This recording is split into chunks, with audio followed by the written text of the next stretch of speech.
Hi, it's Rick here with Roof Geeks. Just wanted to show you again your typical house. I'm up here on a roof and I came in to just look at some basic maintenance things.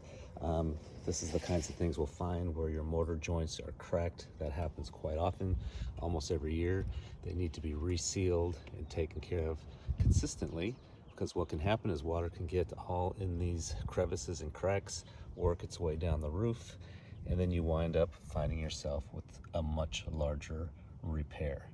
So have us at Roof Geeks take care and maintain your roof, and you can avoid the more costly repairs like they have here.